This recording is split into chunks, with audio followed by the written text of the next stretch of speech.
Did you know Echoplex has a 24-hour stream? That's right. Check out our 24/7 music stream at echoplexmedia.com/live or at eplex.xyz. Our huge self-submitted local music library plays the best tunes the Bay Area has to offer, and commercial free, well, except for ours, and even by request. Check out the player on echoplexmedia.com or at eplex.xyz.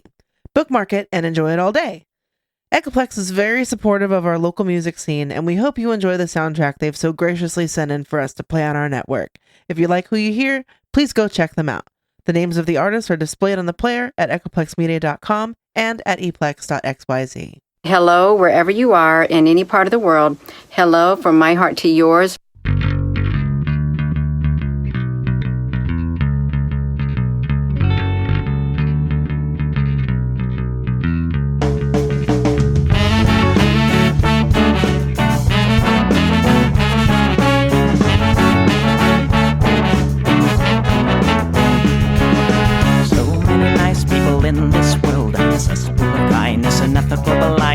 So please excuse my sarcastic tone. I'm a bit underwhelmed by the sample shown.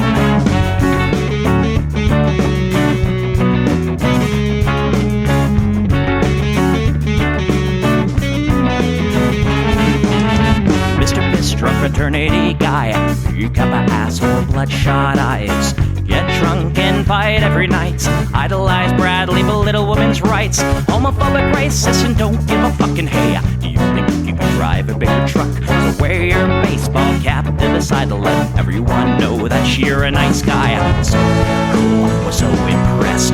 Lots of chicks in a barrel chest. Cause you're a real man. Punch for punch, gonna piss in your face while you're passed out drunk. I'm a nice guy, you're a nice guy. He's a nice guy, but all of you are assholes. I'm a nice guy, you're a nice guy. She's a nice guy, but all of you are assholes. Nice guys rule the planets. Oh, I just can't understand it. But defined by deception and lies. Social Darwinism and an overdose of pride. Fuck off, jerk off. I don't wanna hear it. Fuck off, jerk off. Read into the lyrics, cause everybody gets their just desserts. As long as you remember that nice guys finish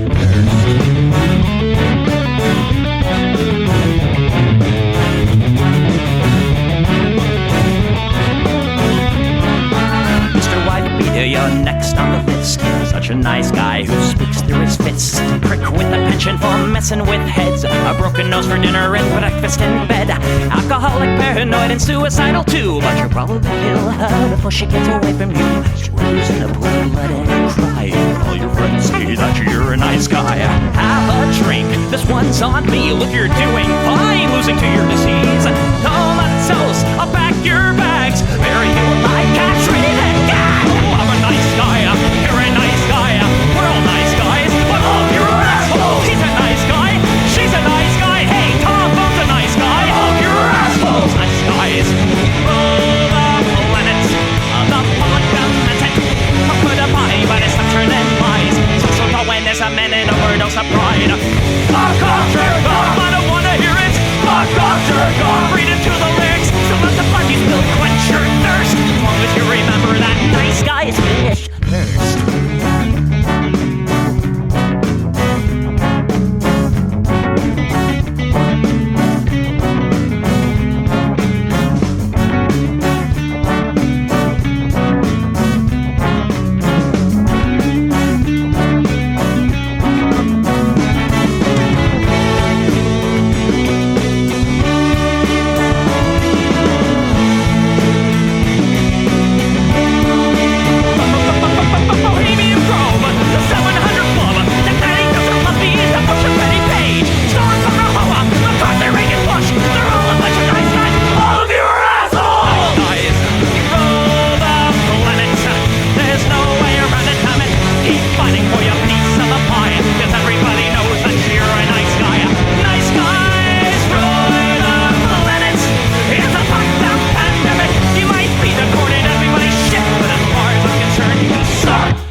Welcome live listeners. Welcome podcast listeners. This is the Plex. We do the show live every Sunday, 7 p.m. Pacific, right here on Twitch, twitch.tv/EchoPlexMedia. If you're over there on the podcast, like on Spotify or whatever, just make a Twitch account and follow our channel. Attach your Prime to it. sub to the channel. It's free. I get money. You can also support this project, of course, just by going to echoplexmedia.com, clicking the support tab. Lots of great ways to support the channel over there, including our swag shop. That's at eplex.store. Go ahead and, buy some fucking merch there. Get a membership. It operates like Patreon. Of course, you can also do Patreon. That's patreon.com/echoplex. That's enough of me talking. This is what the people want. I don't hate the cops. There's a person inside when the truncheon stops. Oh, don't hate the cops. Oh, when the raiders come, who will protect the shops? Don't hate the cops. They're a sensitive bunch if you don't stop throwing your rocks. Snap, crackle, pop is the sound of a taser. Your body drops. Don't hate the cops. Oh, don't hate the cops. Don't hate the cops. Oh, don't hate the cops. Like your local police, cause they don't do nothing wrong. Like your local police got rid of the corruption and the racism is gone. They've been keeping the peace, keeping homeless folks out of the parks and malls. Got a cure for your social disease. Follow the law, don't hate the cops. Follow the law, don't hate the cops. Follow the law, don't hate the cops. Follow the law, don't hate the cops. Follow the law, don't hate the cops. Put your hands above your head and show you're not afraid. I'm the fairest judge that your skin color's gonna get. And if you die before the sun comes up, the paperwork will take forever. Well, it might have worked out a little bit better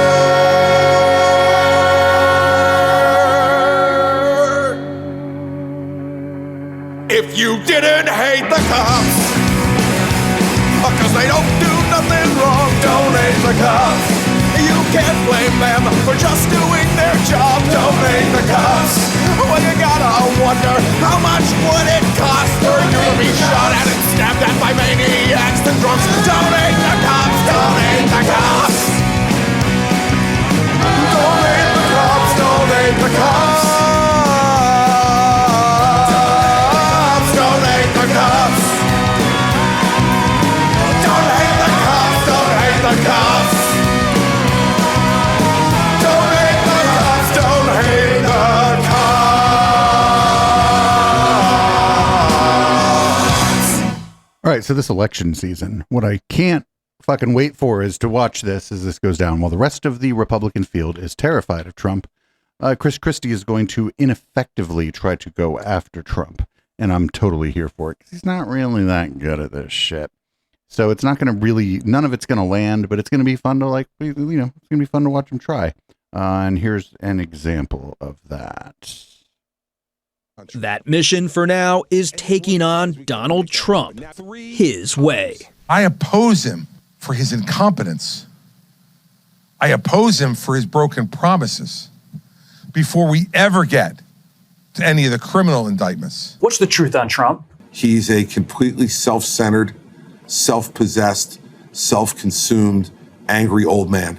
And he doesn't care about anybody else other than him. And if he were ever to become president again, I'll take him at his word. He said, I am your retribution. Well, he's not our retribution, Bob.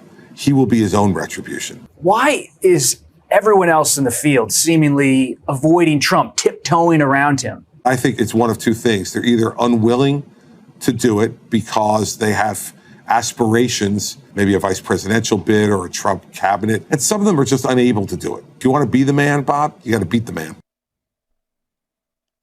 So yeah, this guy's going to be like completely ineffective in his attempt to kind of go after Trump, but it'll be fun watching him try. That's for sure. Anyway, there was an indictment that dropped. Yet another one. Here's some scenes from outside of the outside of the DC arraignment. Here's some Trump's fans talking about what happened. But they know that's a worst case scenario to see Donald Trump in jail, because that's going to make a lot of people very angry. And you see what happens when we get angry, right? Welcome to the circus. Get me indicted! I'm not president! Dude, you need a dentist really bad. I support Donald Trump. I am Donald. What the hell kind of question is that? Oh, that's that unfunny guy that does a Donald Trump impression. We've seen him before. Supporting Trump today are the hardcore. They're not just the people that deny anything happened on January 6th. They blame the people that were attacked. It was not allowed to be completed because the Capitol Police failed to secure the building that day and allowed this so-called insurrection to occur.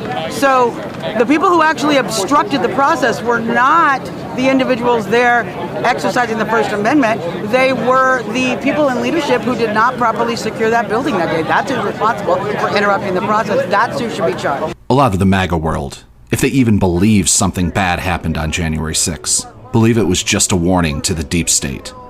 The people that really deserve to be arrested. But also, they can do it to any of these politicians here. If they're going to do it to Trump, they need to do it to Biden. Otherwise, they're going to have hell to pay if they stop him from the election. It will not be pretty. What do you mean hell to pay? Like what it will not be pretty if they stop him from running for president. Of course, no one will actually be specific about what's going to happen. The Democrats have never taken the guns. Never. Not in the history of America. But they always say they do. So they say they want to put Trump in jail, but they know that's a worst case scenario to see Donald Trump in jail, because that's going to make a lot of people very angry. And you see what happens when we get angry, right? They don't want to get them angrier, because that will definitely make them angrier than January 6th. Do you think that something bad would happen? I mean, like, what do you think would happen? I mean, it isn't hard. It's like saying, what's 1 + 1? What is it? You already know the answer to that question. The next show is in Atlanta. We'll see what happens then. Like, why don't they just say what they mean? They don't even have to like make a threat. They can just be like, hey, I think, there'll be riots, and I think there'll be riots. They could just say that. Or like, I don't know why they wouldn't say that. It's not, you can predict that stuff all you want. I don't think anything. Yeah. Somebody in chat was like, they're all talk. I think so too. I don't know what's going to happen. Up next, we got, Trump's team actually wants a more diverse jury pool than what they're going to get in Washington, D.C., which is odd because Washington, D.C. is one of the most diverse areas of this country. So I think they don't necessarily mean that. Let's see where they'd like to maybe have the trial about January 6th go down.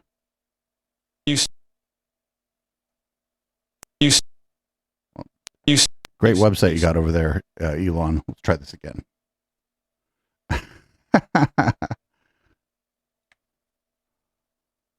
You still going to pursue a change of venue?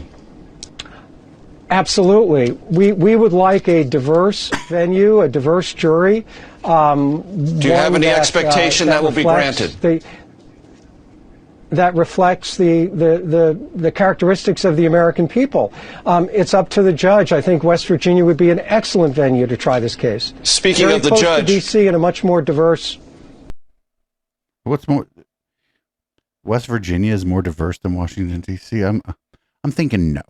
I'm thinking what he means is he wants to get it out of D.C. because there's a lot of black folks in D.C.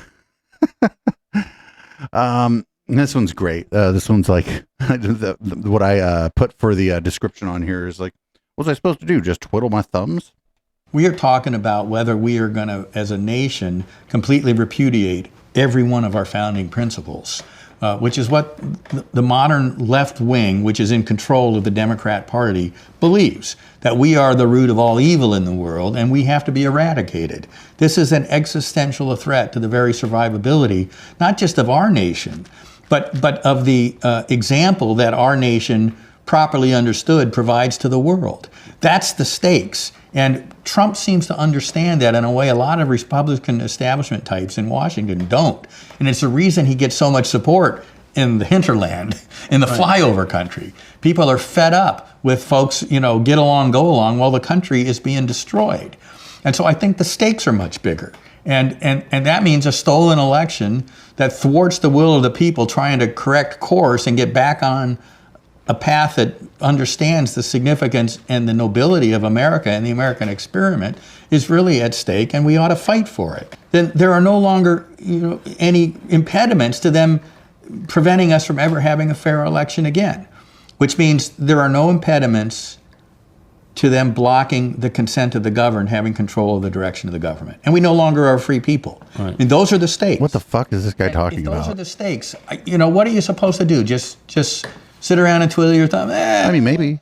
It would be too messy to do anything about this. I'll just, and maybe when the alligators come for everybody else, they'll eat me last. Yeah, that's dumb. He was talking, that guy was talking about, he was morally obligated to try to change the outcome of the 2020 election because of alligators, I guess. That's weird. I don't know. They're already like saying, oh, well, we can't have any free and fair elections. They're already saying it, and this is to gear up for 2024, I think. It's so that if things don't go their way in 2024, they can just claim it was all stolen again. So up next, Mike Pence was a bit evasive in this interview when he was asked about the fake electors scheme before January 6th. Just a little evasive. Up the fake slate of electors in a meeting with the Senate parliamentarian on January 3rd. In your book, you said this.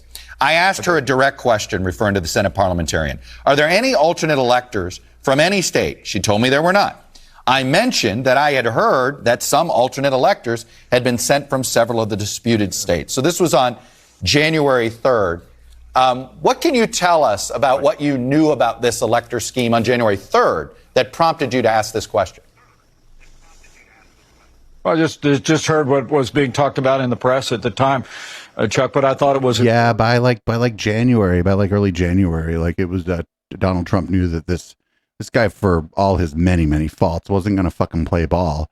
So he probably wasn't invited to any of the rooms where any of this was happening. Look, in January of 2017, I took an oath to support and defend the Constitution of the United States. And under the Constitution, states certify elections. And while there were irregularities in states, maybe a half a dozen states around the country that changed the rules in the name of COVID, we challenged those in 60 court cases. Right. Once the courts had reviewed those and the states certified them, I wanted to make sure that we were operating on January 6th in a way that was consistent with the Constitution, consistent with the laws of the country. And that's the reason that I sat down with the parliamentarian.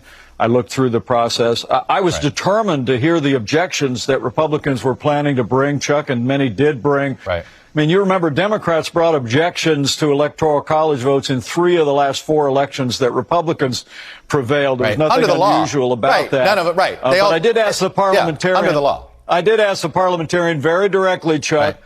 I asked her because I was hearing rumors. I was reading in the newspaper that there were alternate electors.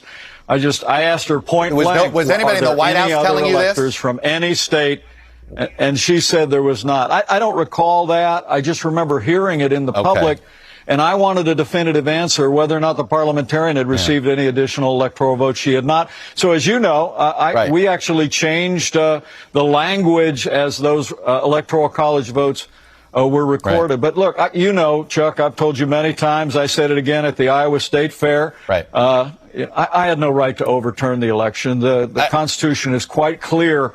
As vice president, my job was to preside over a joint session of Congress where the Constitution says the Electoral College votes shall be opened and shall be counted. And let me ask you this. I did my duty that day. Donald Trump had said this week that he never asked you to disregard the Constitution and that he never said that you were too honest.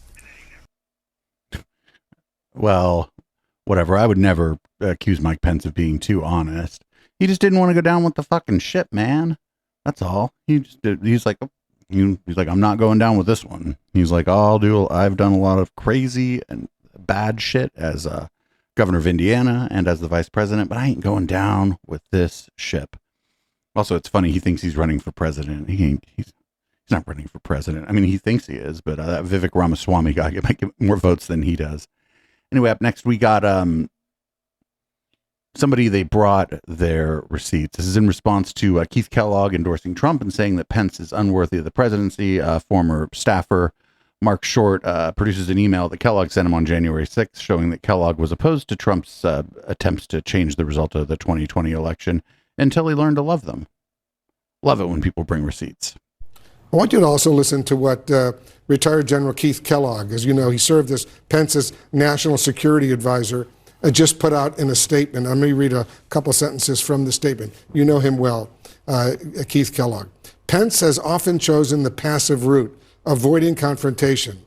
This lack of assertiveness, combined with an over-reliance on failed political consultants like Mark Short, has demonstrated a laissez-faire leadership style unworthy of the presidency. But this is irrelevant. Fucking Mike Pence is not going to win the primary. What's your reaction to Kellogg?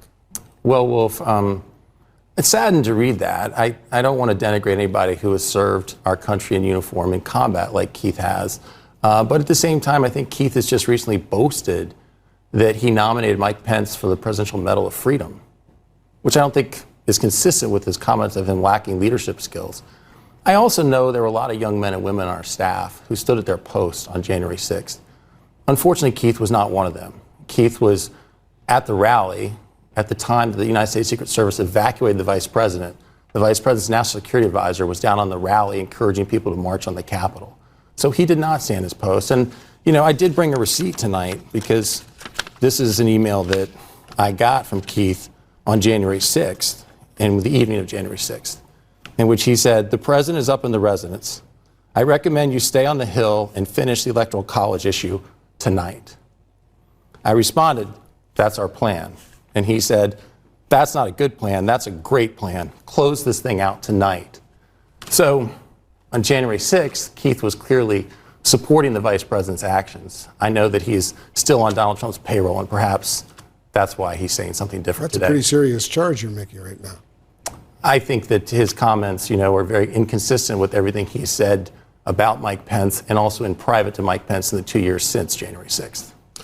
All right, we'll follow up with General Kellogg, see what else he has to say. Thanks very much, Mark Short, for joining us. He's like, actually, I have an email here that says something quite the opposite of what this guy's saying. And I mean, people do that all the time. It's not a super big deal. It's just that, like in that case, the dude was like, stop this, get this done with. We can't have this. And now he's like, oh, we should have stopped the steal. And it's like, well, you know, at the time he didn't really feel that way. It's weird. But the guest there was like, well, you know, who's paying him? Anyway, we got Chris Miller on Fox News. He's like, I absolutely told January 6th committee under oath that Donald Trump made an order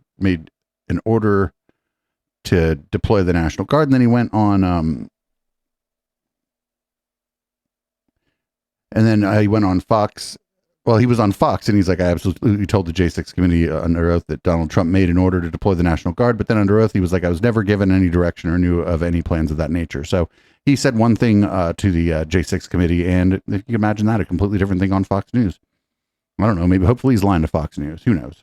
You heard Donald Trump authorize up to 20,000 troops, Kash Patel. So they had plans for activating more folks, but that was not anything more than contingency planning. What's happening here? Official message traffic or anything of that nature.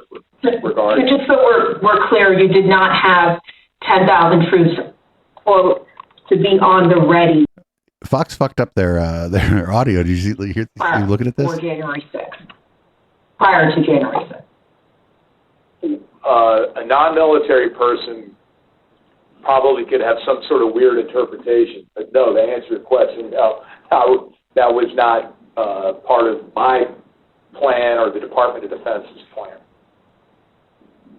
And just that the rest of his statement was, quote, that was a direct order from President Trump, and yet here is what we see, all kinds of blame going around, but not a whole lot of accountability.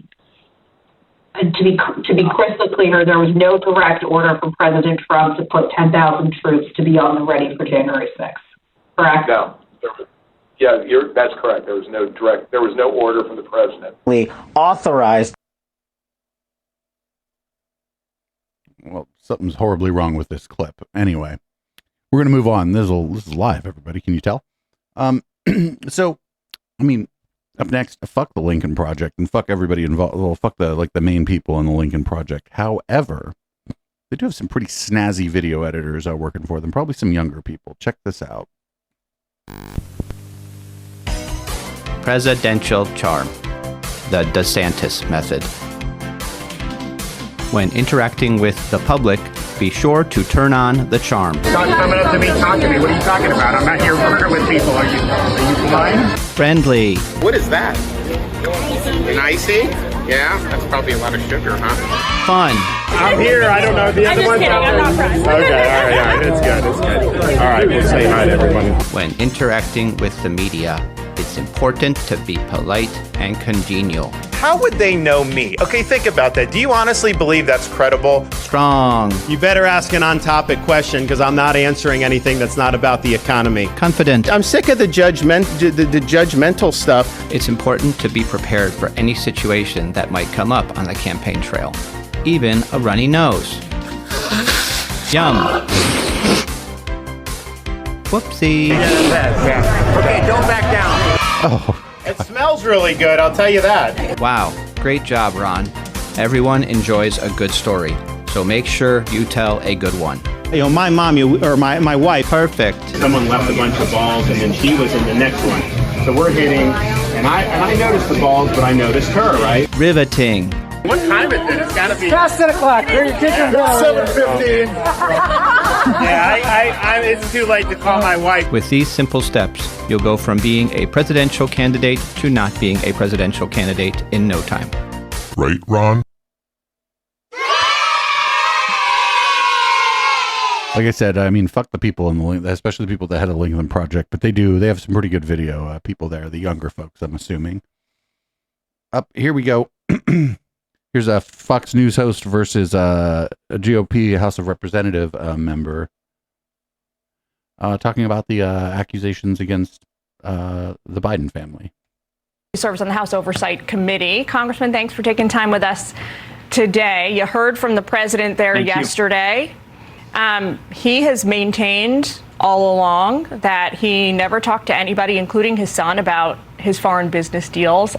What's your reaction to what he said yesterday? I mean, he runs away from the camera every time he gets a difficult question in front of him. I mean, I think it's rather pathetic to have the leader of the free world, running and saying, "Oh, shucks," and saying that everyone's lying. I mean, here we had Devin Archer under sworn oath of lying to Congress, go and say that the then Vice President of the United States on 20 different occasions. I just want to clarify, he was not under oath when he gave his deposition to the House committee, I thought. Okay. Here he was in front of Congress and asking and saying that the Vice President of the United States conference called in 20 different times to business meetings for Hunter Biden to show off this access. In the same testimony, he says that Burisma sold a brand, and that brand was Biden and access to power and access to the vice presidency. They've made an industry as a family of monetizing access to high people in government. And I think it's very sad to see the president react like this. We're going to continue to gather the facts on the Oversight Committee. We are going to continue to put together, the financial documents. That you can't refute the fact that we have $20 million accounted for from foreign entities, yet Hunter was never a registered foreign agent. That would certainly be a crime right there. Except okay, if you have to register as a foreign agent, it's because you're lobbying the U.S. government. You don't have to register as a foreign agent if you just go take a job for some company overseas. And the evidence just continues to pile up, but it's a web of lies and deceit as the president continues to deny this involvement or knowledge. Well, sir, Democrats have pointed out, Byron York in studio with me last hour pointed out that despite nearly 2 years now of an investigation into the president's son, while you have certainly unearthed a trove of evidence that the committee says proves the president's association, there has not been produced a smoking gun. Clear-cut, undeniable proof of the president's involvement with his son's foreign business deals. What do you say to that? Well, we've never claimed that we have direct money going to the president, but many members of his family have received money from foreign governments. And this is something that is very important for the American people to know. We haven't been at this for 2 years. The House Oversight Committee, we didn't take the majority as Republicans until January of this year. This investigation has been going on now for 8 months, and we've accomplished more in 8 months than it's taken some entities years to achieve. The banking records speak for themselves. I mean, no one does business like this unless you're up to no good, where you're creating 20 different shell companies, swirling the money around as it comes in from foreign entities, and then transferring out to family members. Here is a family where. Can I just follow up with you on a point? Because we heard something or background. I want to just follow up with you, sir, on a point you made. They're on a delay. You can. He's probably not too upset that he's ending up talking over her, but they're on like a significant delay. There's like a second that he's like behind because of like whatever connection they have. That's what's going on here. But he just starts talking as soon as he thinks she's given up on trying to ask him a question, which is what you don't do when you're on a delay. When you're on a delay, you're supposed to fucking slow down.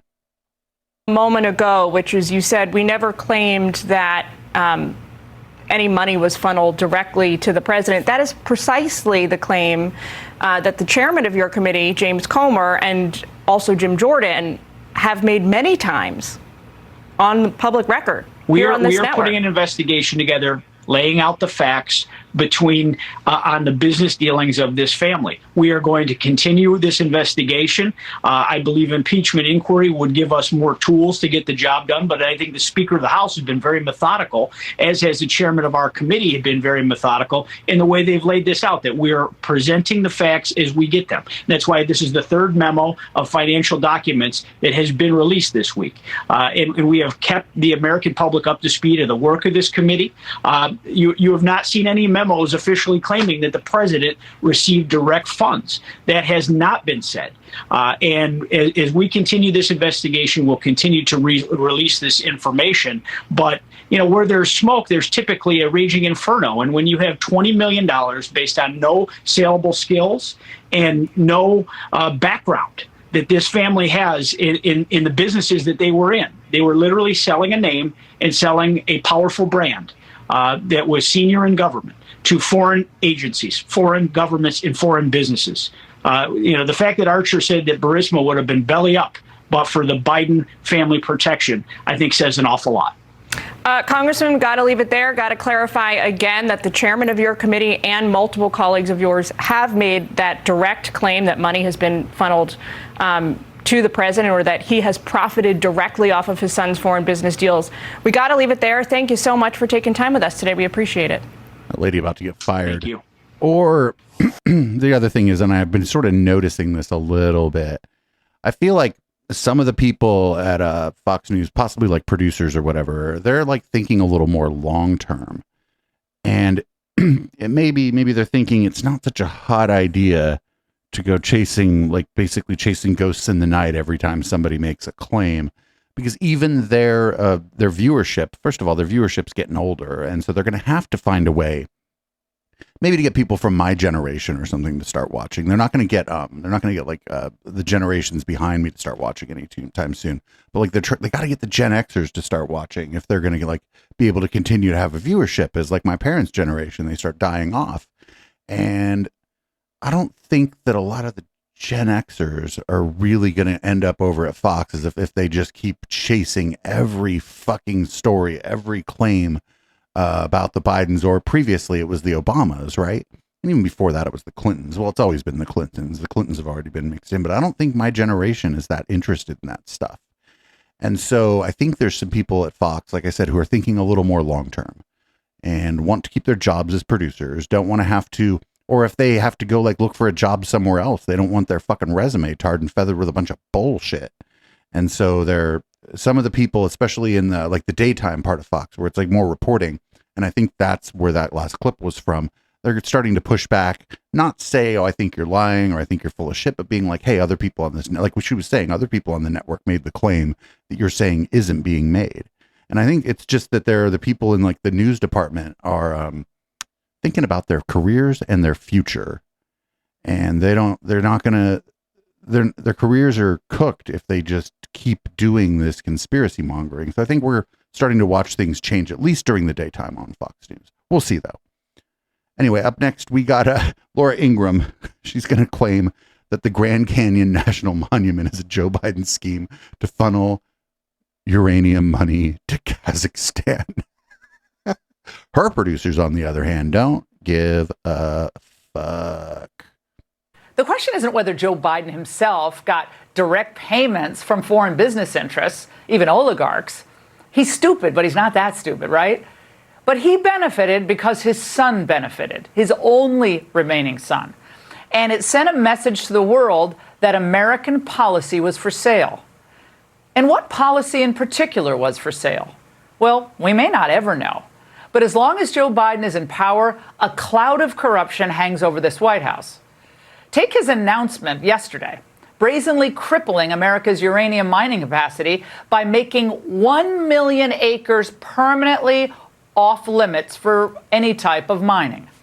Were we mining a lot of uranium and going to come from the sacrifices of dealing with taking on the climate crisis? Were we mining a lot of uranium near the Grand Canyon? These are investments in our planet, our people, in America itself, protecting our outdoor treasures, making our nation more resilient. Treasures. He has a lot of treasures he wants to protect. But it's just more green smoke because uranium, that's obviously found in this 1 million acres, is vital not just for nuclear power plants, but for our weapon systems. And what country, when you think about how this is all being cordoned off, can't do any mining here, is one of the biggest beneficiaries of Joe's courageous decision? None other than Kazakhstan, home of one of Biden's preferred oligarchs and one of his son's sugar daddies. It's now guaranteed to remain the dominant supplier of uranium to the United States with its 35% share. Well, it all could really make perfect sense, couldn't it? One of the most crooked families in American politics is responsible for making America permanently dependent on one of the most crooked countries on the face of the planet. And that's the angle. I'm skeptical that we were mining a lot of uranium near the Grand Canyon. I'm not a uranium mining expert, nor am I an expert on the Grand Canyon, but I feel like we probably weren't mining a lot of uranium near the Grand Canyon. I also feel like maybe the United States isn't mining a lot of its own uranium either because of like the shitty thing we do where if something's dangerous or if something's dangerous, we just have poor people in other countries do it. And I feel like that's probably what's going on with mining uranium. So up next, we got everybody. We can all agree. Everybody hates Mitch McConnell.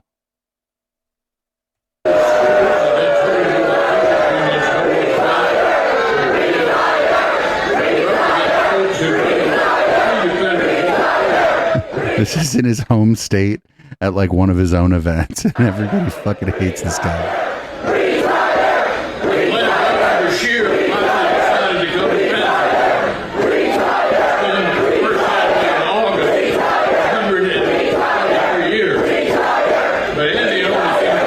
Man, he could just retire. He's got a lot of fucking money. I mean, why is he even putting himself through this? I mean, even what if he was a nice guy and this was happening to him everywhere? I mean, he's a giant piece of shit and whatnot, but like, what if he wasn't a giant piece of shit? Maybe it's time to retire. Go sip a cocktail on a beach for the rest of your life, dude. Don't worry, some other ghoul will take your job.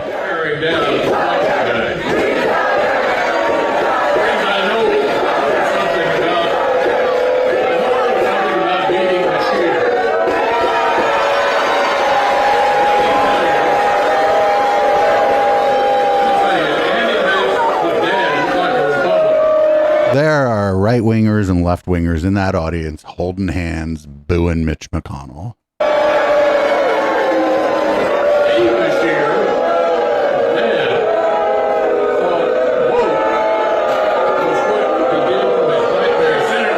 Boo, boo. That's great. I love you. You'll love to see it. You'll love to see Mitch McConnell getting booed. Up next, we got, it looks like Tucker Carlson being interviewed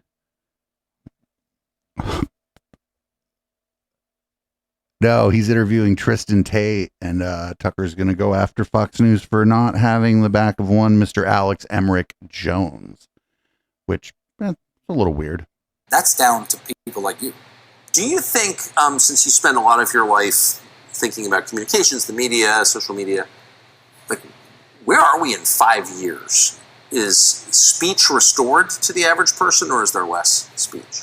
I would say, without trying to kiss your ass, because I'm not an ass kisser, that's down to people like you fighting the good fight. Depends on the American political climate, which obviously you have a lot of sway over. So this guy's going in and out of a British accent. Can you hear it? Whether anyone likes it or not.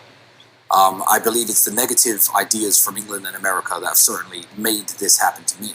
Yeah. Also, my case is important for countries in Eastern Europe. Obviously, Romania is a big ally of the United States, has been for a very long time. They have a very good relationship with the United States. If Romania are happy to, if important people in Romania, who I know speak highly of me, stand up and say, we're not going to publicly crucify this guy because America doesn't like him, or because England doesn't like him.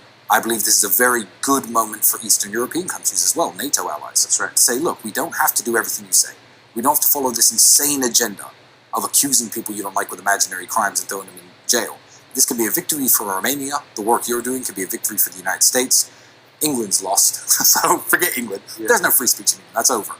Yeah, so it all depends on what shifts happen, who wins the next elections, how effective cancellations are.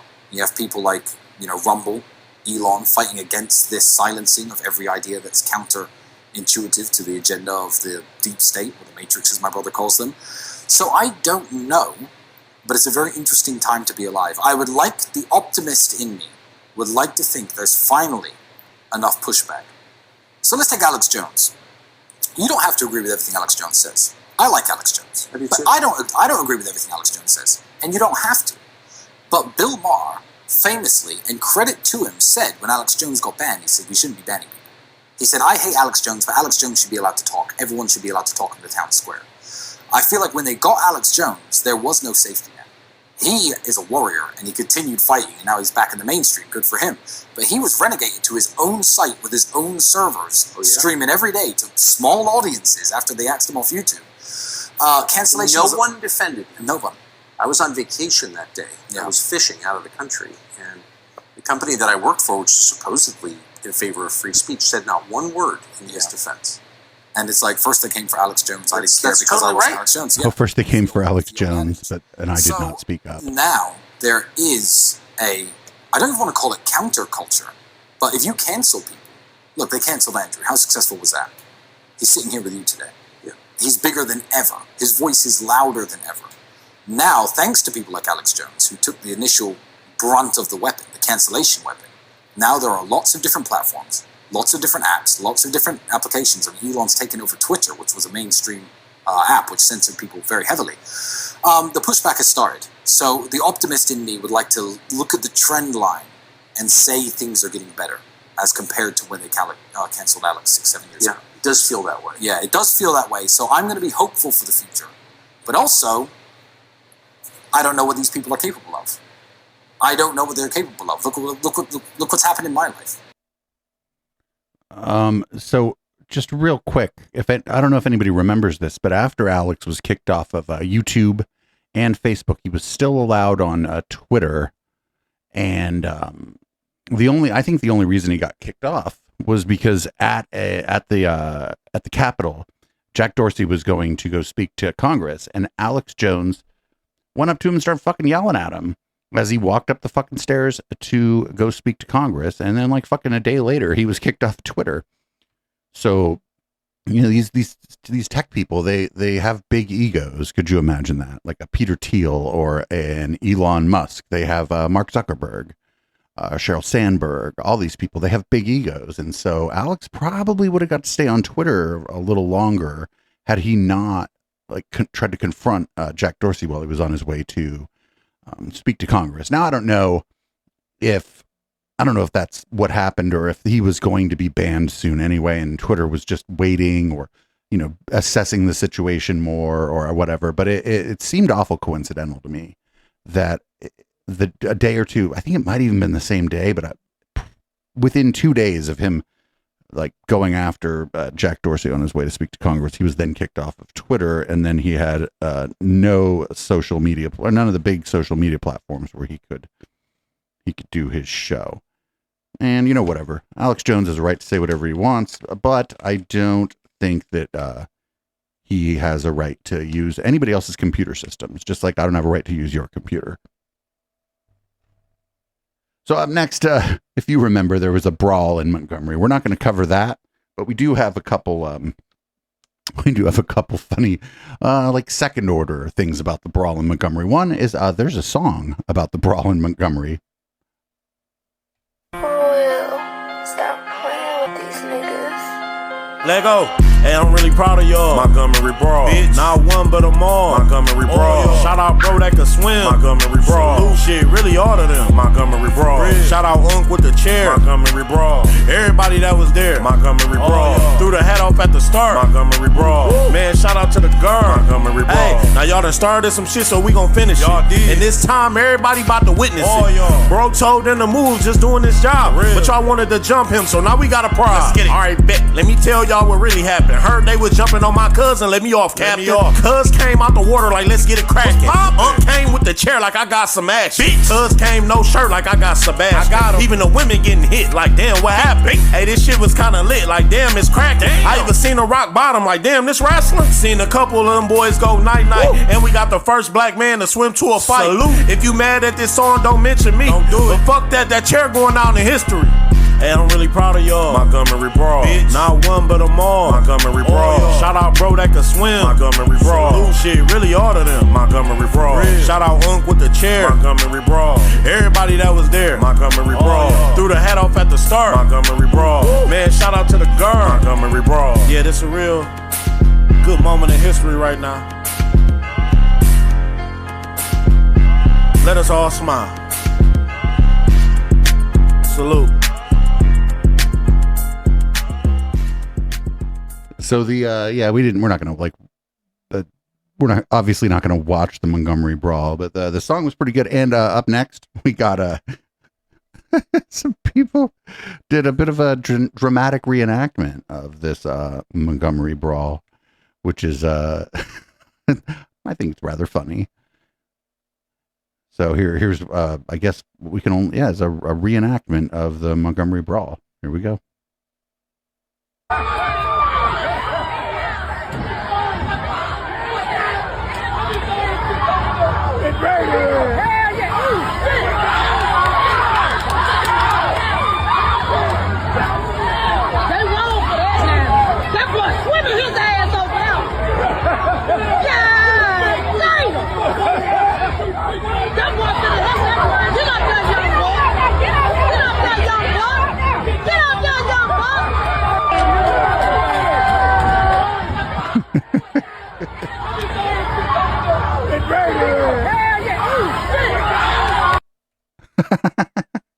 That's an important cultural moment. And I like to see that the reenactment, like a bunch of different people came together to reenact the Montgomery Brawl. Very nice, very nice. So up next, Janet Porter. We've watched her before. She is a right-wing sort of right-wing Christian activist, like a white Christian nationalist, anti-abortion activist, and she is a brilliant political mind, as you're about to see in this clip. She's like, well, if they do an amendment, we'll do an amendment. And it's like, wow, that's okay. Here, just check it out. This is amazing. I know we serve the God of the impossible, but looking at the statistics, they've won everywhere they've bulldozed this thing through. But we're going to stand. And if it's standing like Tiananmen Square, if they bulldoze us over, we're going to stand. We're not giving up. We're not going to quit. And the good news is, if we lose, we need to do it. We can do it again. We can put it on the ballot ourselves, but now we only need 50% and not 60%. So again, the loss yesterday hurt. But the only thing worse than losing that election was if we had won and then lost in November, locking in their victory, making it so that we had to get 60% to unravel that. So, yeah, there was there was a thing. There was a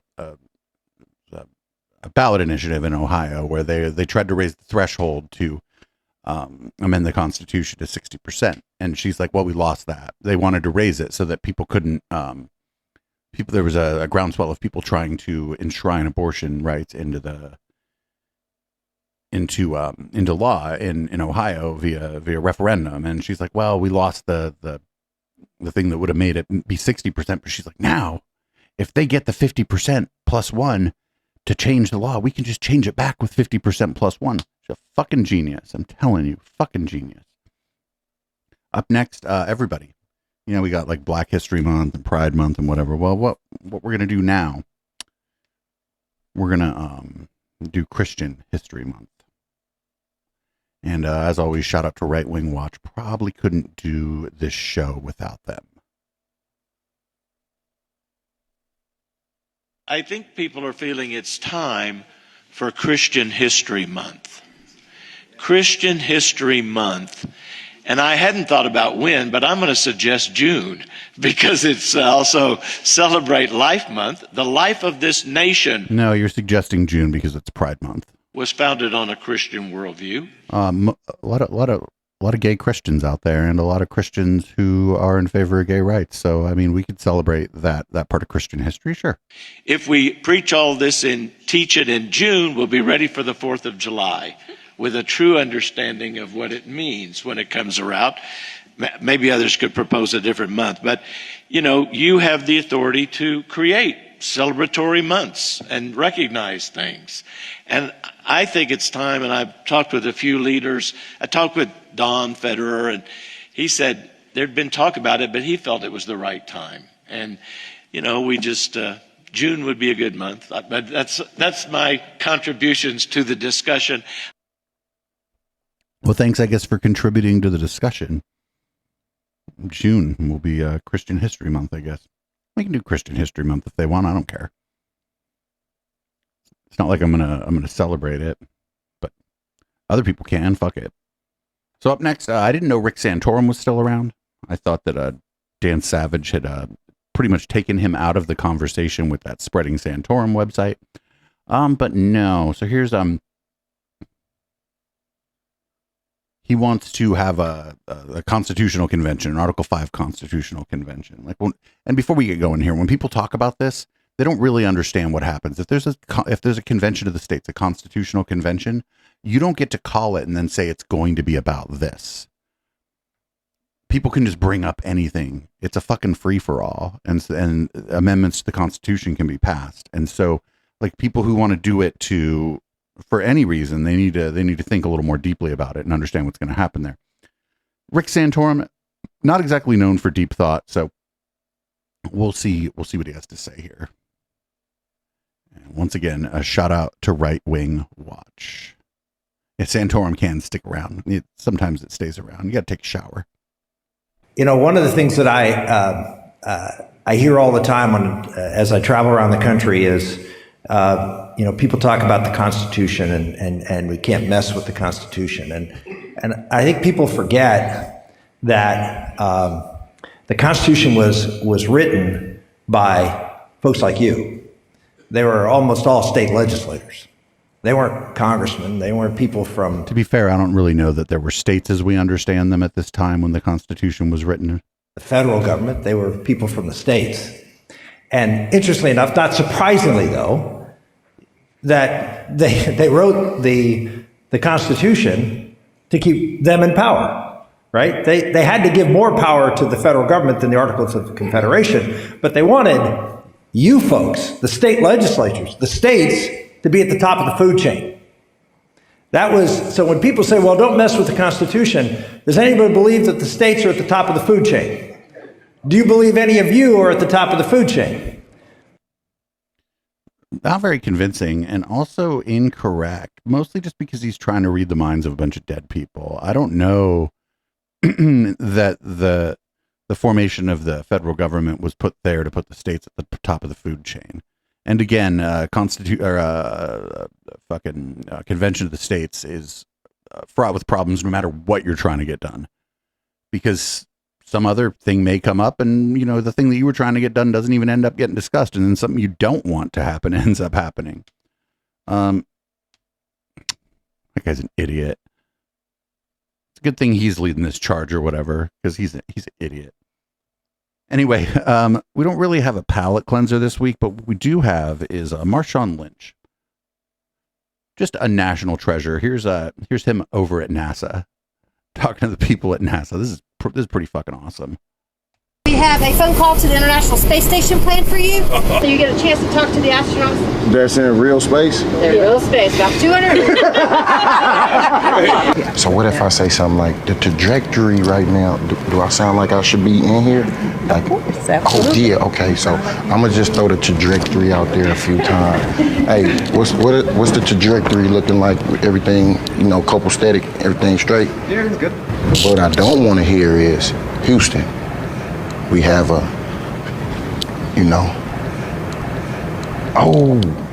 yeah. They in there just chilling. They ain't got no shoes on. Where talk they? to you, yeah. Josh, Frank, Koichi, and Nicole. How we doing today? Hey, good evening, guys, and welcome to the International Space Station. This is Frank talking to you on Space Ground 2. This is Nicole Mann, and I'm from Northern California. Oh, yeah, the hometown representing. It's the connection that we got. Can you feel me right now? I could feel your aura. Oh, yeah, we can feel you. Oh, that's what I'm talking about. So I was just wondering if one of y'all knew how to moonwalk. Can you actually moonwalk while you up there? Oh! Great. Oh, I just got to witness the moonwalk on the moon. I'm talking about. Michael Jackson couldn't even do that. I mean, they weren't on the moon, but I'm not going to spend too much time worrying about it. The man is a national treasure. He made fun of the people that think space is fake. He was trying to pretend. He was like, well, if I use words like trajectory, will I be taken seriously around here? Just very funny stuff. That's great. So up next, we got the opposite of a palate cleanser. This is Lance Wallno. He is, I guess, a Christian nationalist of some kind. And he's going to talk about the specific counties that will be targeted in 2024 to steal the election. 17 specific counties. I wonder if he's dog whistling at the Q people, because the Q, being the 17th letter of the alphabet. I don't know this. This guy didn't strike me as that smart. But here's what he has to say. We know they're going to try to steal an election. I know that there's 3,143 counties in America, but only 17 are going to make a difference. I know what the 17 are. Do you? You need to know the 17. Because we can handle 17. We can't handle 3,143. There are 17 places that are going to try to steal it. There's technology now. I talked with Mike Lindell. He'll be doing a reveal. We have AI. Not all AI is going to be against us. AI technology can do in seconds an exposure of fraudulent votes. We're now, our side is looking at, guess what? Exposing fraud in 17 counties. Amen. Are you with us? I wonder if he can name 17 counties. I'm not 100% sure that was a dog whistle to the fucking Q weirdos, but it could have been. It certainly could have been. Sure. If he wants to focus on 17 counties, I guess we'll let him. Up next, we got Michael Flynn, who usually lives in Red Light, but we put him on the regular docket this week because I have, we had a bit of a slow news week around here, and he's going to talk about how at church you should just put down the Bible and just read the Constitution, because that's what people go to church for. Our Constitution. Our Constitution, if you read our Constitution, and you should, in fact, you should put the Bible aside and read the Constitution during some of your sermons. Just read pieces of it. Why? Why? Because if you study our Constitution, I mean study it. You study the Federalist Papers. You study the writings of our founders. Writings as deep as reading the letters from our founding fathers to their wives or to their children. That's not the Constitution. Fascinating. And the United States Constitution, the Bill of Rights, the Declaration of Independence are based primarily on the Bible. No. I mean, they are. We did it. No. No doubt about it. Okay? This guy's lost his mind. He sounds like the grandpa on The Simpsons, and sometimes when he's talking, like that didn't make a whole lot of sense. He was like, read the Constitution, but also read the letters that the founding fathers sent to their families. Like, I mean, that'd be kind of cool, I guess, to read in church. Sure, I mean, that's fine with me.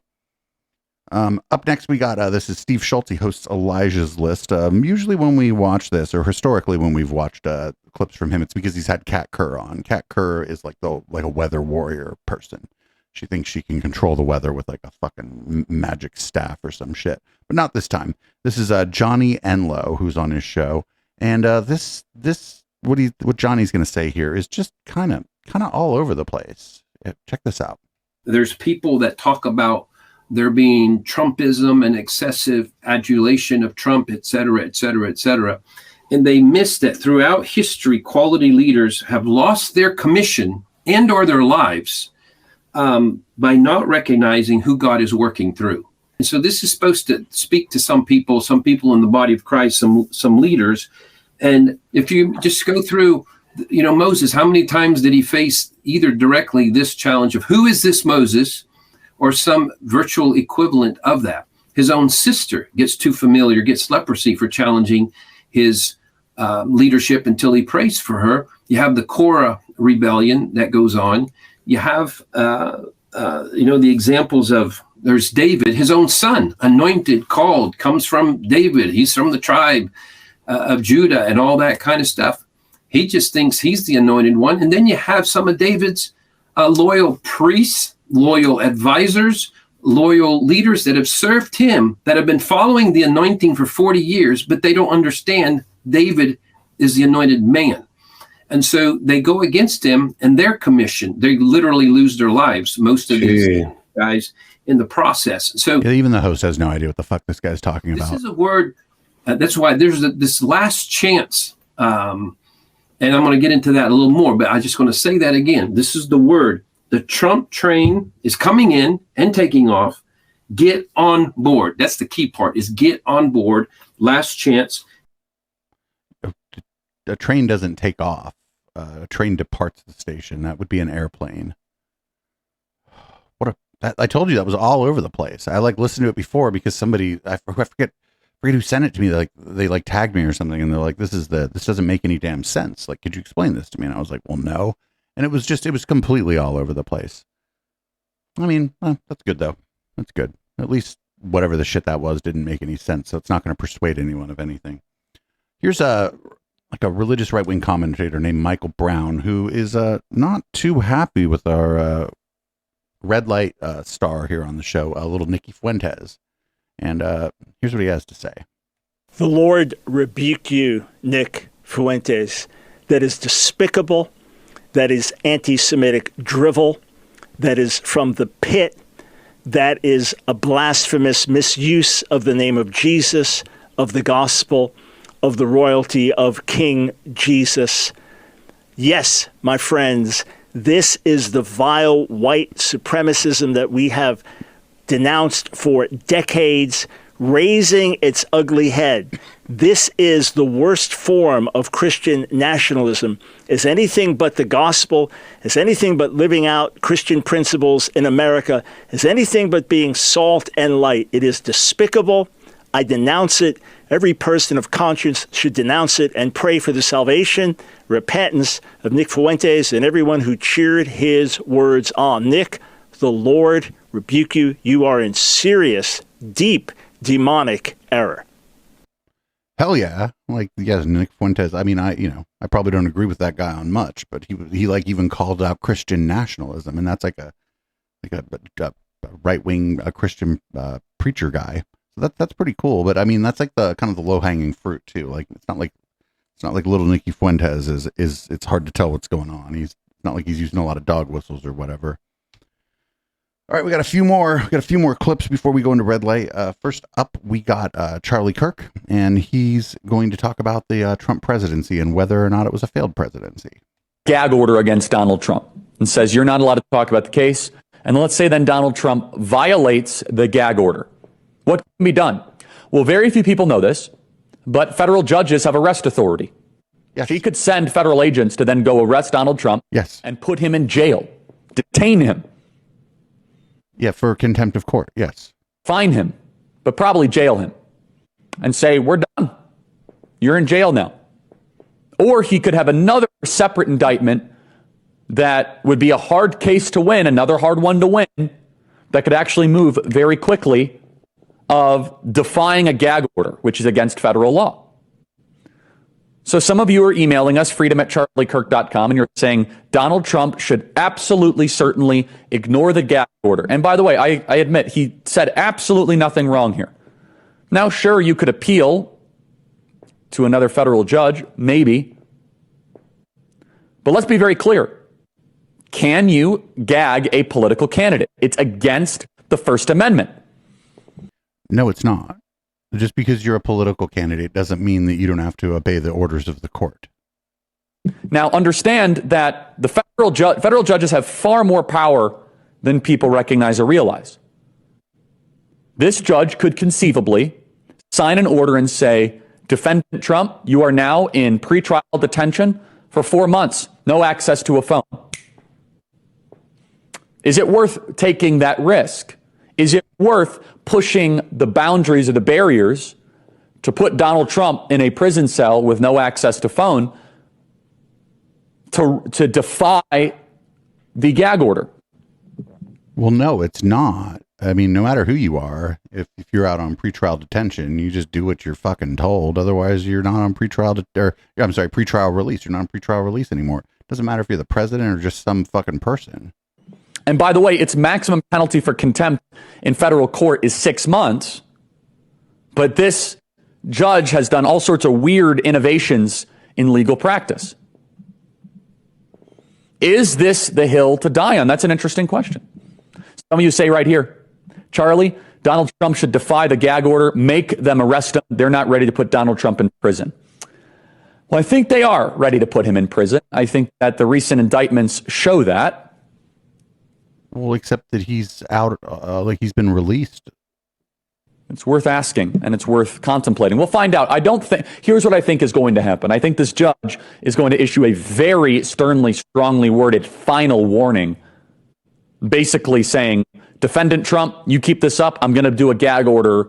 This Truth Social is not enough for me to gag you, but boy, I'm willing to gag you. That is where I think she's going to come down. Someone says, Charlie, can Trump get a gag order on Jack Smith? No.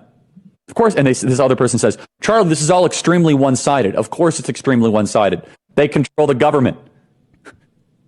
Welcome to the U.S. judicial system. The federal prosecutors have like a clearance rate over 95%, dude. Do you imagine living in 1970s China? This Mao guy is really one-sided. We do not live in a free society anymore. The government has unlimited resources. They have favors. They have friends. They control the media. They're all in on it. So you're up against every power center, every single power center.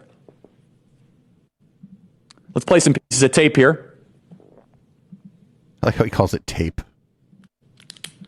Cut 7, writer for The Atlantic, Tom Nichols, tells you why they're doing this. Elections are too risky. We cannot allow him to take power again. That is why a majority of the Democrat Party is in support of these indictments. They do not want to live through the horror show of another Donald Trump presidency. Or maybe they think he committed crimes. By the way, just to kind of push back against some of the people running against Donald Trump, Trump was a bad president. If Trump was such a failed president, why are they doing everything they possibly can to prevent a second term of Trump? If Trump was so ineffective, why are they going to such great levels and such great lengths to prevent him from taking office as the 47th president of the United States, 45 and 47? It's kind of strange, isn't it? It's kind of odd that these people are like Law and Order and shit. If like there's some person out there right now who's going through like pretrial, right, and they're being treated unfairly, but it's like for cocaine or something, so Charlie Kirk ain't gonna say shit about it. because that's not, that's not his homeboy or whatever. But like this guy, he's like not being treated. He's being given special treatment essentially by the federal court system. He's under indictment in like 3 different places, and none of them have seen fit to detain him. If I was under indictment in 3 places, damn straight I wouldn't be here doing this fucking show. It wouldn't matter what I was indicted for. They'd be like, "Oh, the 3rd time's a charm, Dave. We're gonna take you in." So up next we got Jimmy Dore, one Mr. Jimothy Dore. He's talking to RFK Jr. and it's about healthcare in this country. Now, if you remember, Jimmy Dore and a bunch of the other kind of the dumb left people, they were like all mad at like the Squad, AOC, Ayanna Pressley, Ilhan Omar. I forget who else is in the Squad. They were mad that those people did not try to force a Medicare for all vote. They were livid about it. They were throwing like a giant fit about it. And like in reality, like trying to force that vote would have been stupid because it would have made Medicare for all or any similar program look like a giant loser because it would have gone down like 4 or 5 to 1 under the circumstances at the time. Well, here he is talking to RFK Jr. about universal health care, and in his stance, RFK Jr. just isn't as strong as it was when he was talking about the Squad, for whatever reason. You would guarantee health care for everybody in America? Well, my best option would be to do that. I don't think that you can do that all at once. And I can tell you this.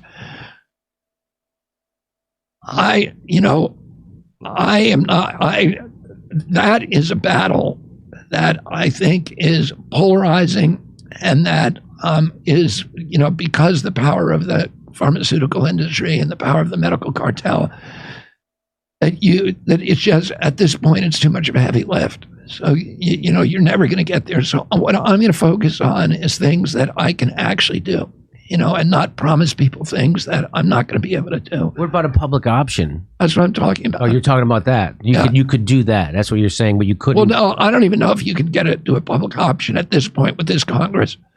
Oh, okay. But my choice would be, would be to begin with a public option. And then, Medicare, if Medicare for all would take years to work out the kinks to make sure that people like it, that it's popular, that they're doing it right, you need to have a public option during that period anyway. Oh, that's how I do it. I'm not running on that issue because what I'm running on are issues that I think every American is going to be able to get behind. So that's, again, Jimmy is definitely like on board with RFK Jr., but he wasn't going to say nothing.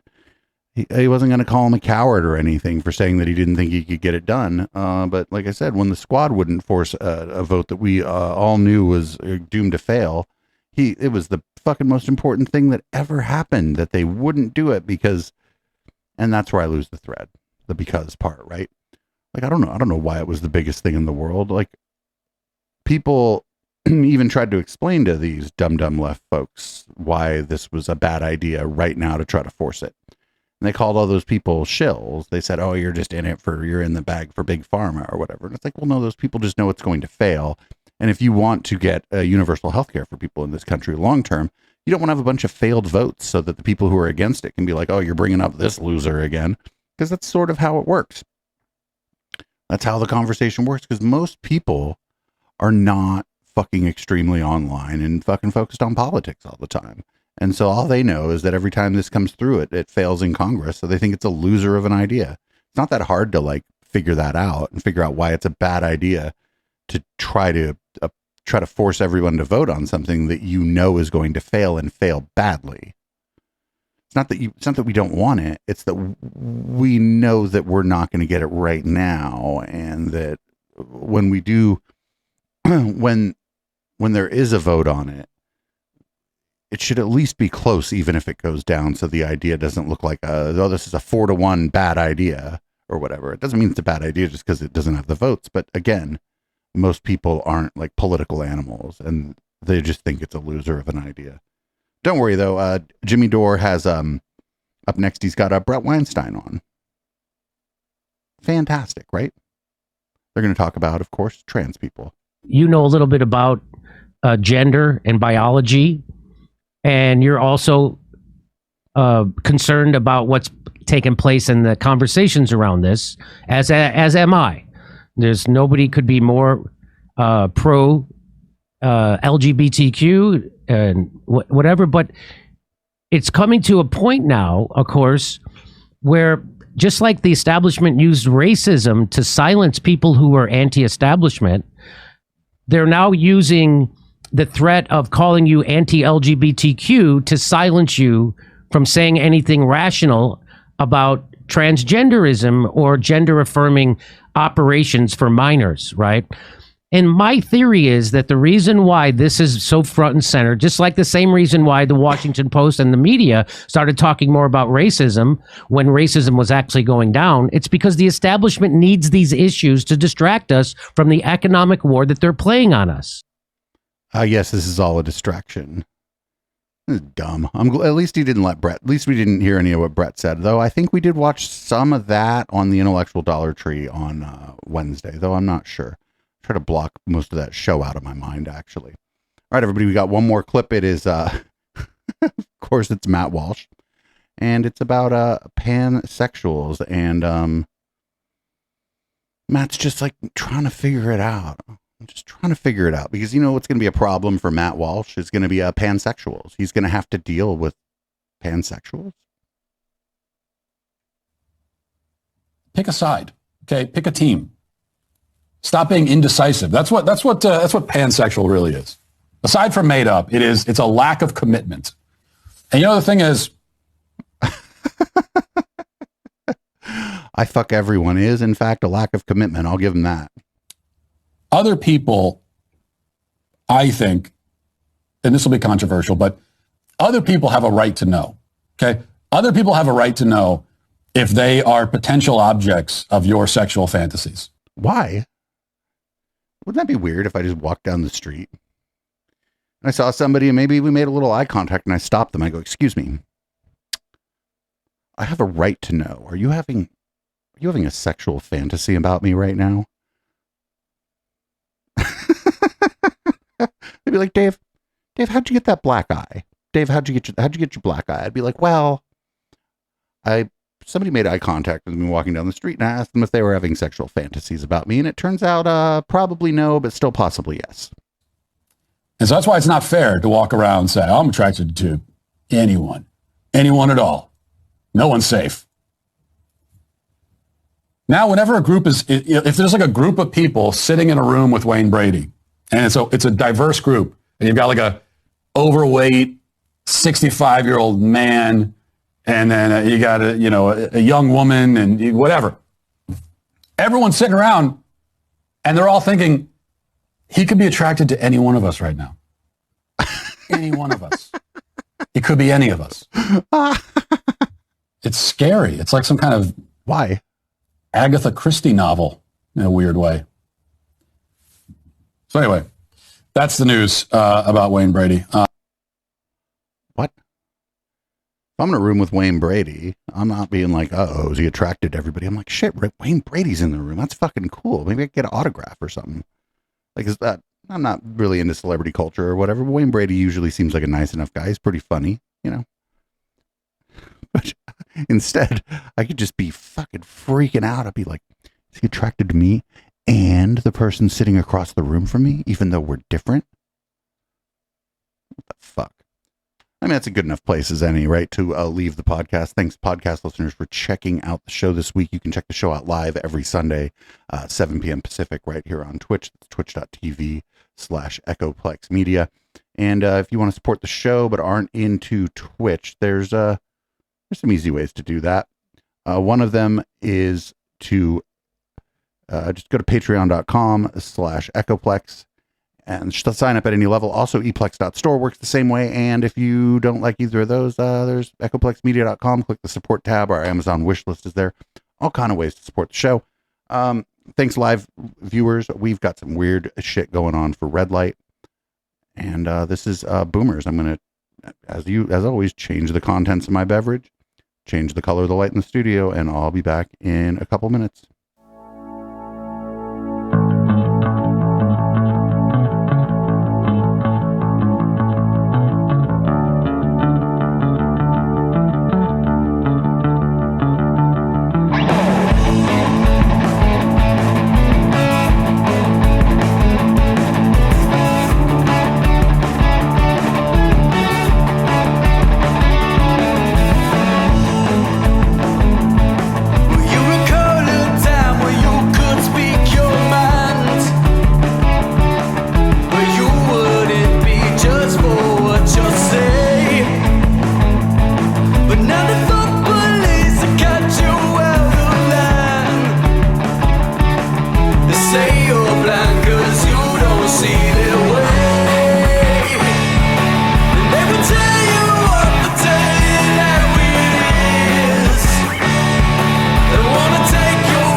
All the goth DJs and Twitch witches are hanging out on Thursday for the Bad VHS Rips, Unblinking Eyes, and Fire by Night.